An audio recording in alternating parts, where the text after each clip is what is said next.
déjà le mois de février et je n'ai jamais été aussi en forme. Ce championnat réserve son lot de surprises et nous sommes aux premières loges. Aujourd'hui, je pousse les portes du Fleury-Loiret Handball. Le Fleury-Loiret Handball est un club de la métropole d'Orléans et qui depuis cette année en plus est passé Orléans Métropole au niveau sport de haut niveau. On a 4 clubs, nous sommes le seul club féminin, 20 ans au plus haut niveau. Donc, le palmarès est éloquent, que ce soit en championnat, en Coupe d'Europe, en Coupe de la Ligue et surtout un centre de formation qui relève régulièrement des joueuses internationales. Actuellement, j'ai 3 U20 et 2 U17 qui sont donc régulièrement en équipe de France. On a une équipe très atypique qui joue à la fois avec beaucoup d'expérience et puis avec énormément de vitesse. Et je crois que le temps de travail nous permet de pouvoir construire des performances dans le temps. Donc c'est vraiment l'objectif qu'on avait eu en 2016 en tout cas, de pouvoir s'appuyer sur un groupe stable. Et je pense que c'est le meilleur recrutement, c'est de conserver nos meilleurs éléments. Notre choix d'utiliser les jeunes du centre de formation dans le collectif de l'équipe première n'est pas un choix par défaut, c'est un choix assumé, parce que ce sont des joueuses qui sont performantes. Il leur faut encore du temps, mais je crois que cet amalgame d'enthousiasme, de jeunesse lié avec de l'expérience nous permet d'atteindre nos objectifs en tout cas de play-off. Il y a pas mal de points à améliorer, mais ça je vais pas le dire, sinon ça serait trop facile pour nos adversaires. Non, mais clairement c'est d'aller chercher une demi-finale et d'aller chercher la Coupe d'Europe pour l'année prochaine. C'est ce qu'il faut qu'on ait comme objectif collectivement. Et on n'était pas loin l'année dernière, on l'a perdu d'un but il me semble à Nice. Je pense que cette année on est plus fort collectivement. Peut-être qu'individuellement on n'a pas les meilleures joueuses qu'il y a comme dans certains clubs, mais on a prouvé que collectivement, on arrive à faire de bons résultats face à Metz, par exemple. Voilà, c'est pas que l'individualité qui compte, c'est le collectif.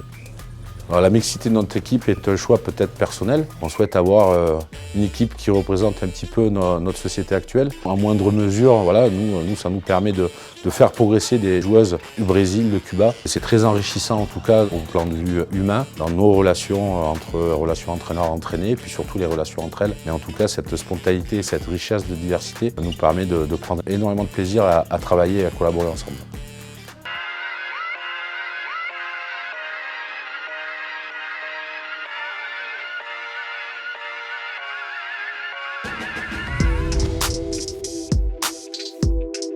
Alors je me présente, je m'appelle Laura Kamdop, j'ai 29 ans, je joue au poste de pivot au Fleury-Loiret Handball. J'ai commencé le handball à l'âge de 13 ans. Alors j'ai commencé par le basket et le problème c'est que j'étais un peu trop violente, agressive on va dire plutôt.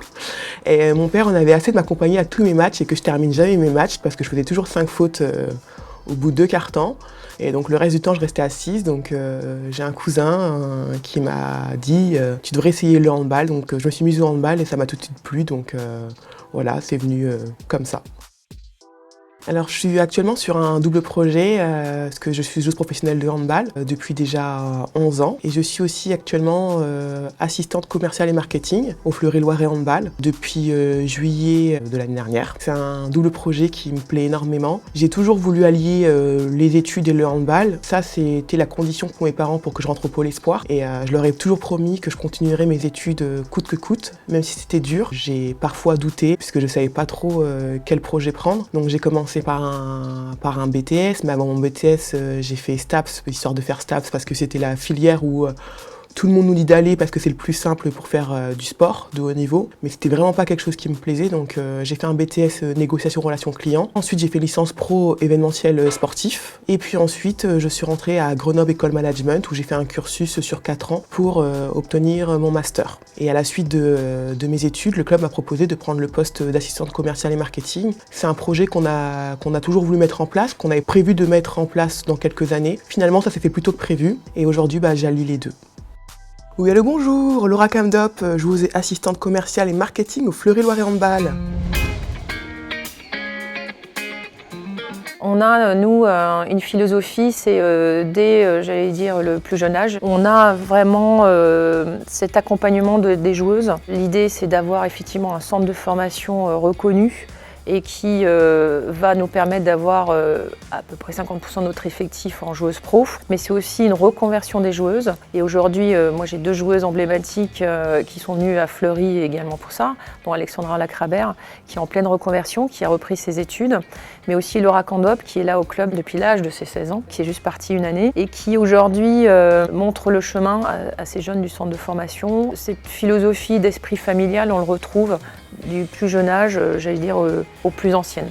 Et donc Laura est joueuse pro et commerciale du club. Donc pour moi c'est important parce qu'elle a l'image du club, elle est là depuis tant d'années, elle va avoir des partenaires et elle leur parle avec amour de ce maillot qu'elle porte depuis tant d'années. On sait que le handball ne nous fera pas vivre, on ne gagne pas des milliers des cents tous les mois, on n'a pas une retraite derrière qui pourra nous assumer une vie paisible sans avoir de travail. Et ça permet aussi d'avoir l'esprit un peu plus aéré aussi, de ne pas penser qu'au handball, c'est quand même une pression énorme ce qu'on est en train de vivre tout au long de notre carrière. Donc voilà, même si c'est fatigant et épuisant des fois d'avoir un double projet, je pense que c'est ce qui nous fait aussi aimer à revenir sur un terrain de hand pour se donner à fond. Laura, c'est une joueuse historique du club. C'est une joueuse qui a traversé toutes les étapes de construction du club, qui a connu les années un petit peu difficiles, qui a connu les années fastes en tout cas. Ensuite, elle est revenue au club aussi dans des moments encore difficiles.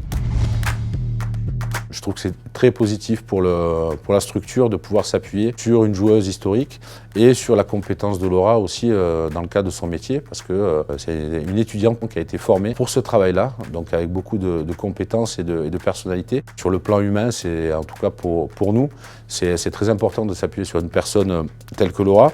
Ensuite, en tant qu'entraîneur, ça a forcément des conséquences sur son organisation personnelle, sur notre organisation collective, parce que Laura a aussi des échéances importantes en tant que joueuse professionnelle au sein du club et puis en tant qu'internationale sénégalaise avec des objectifs individuels forts. Donc il y a tous ces domaines à prendre en compte dans l'élaboration d'un planning qui est plutôt collectif en vue d'une exigence pour la pratique d'une activité de haut niveau.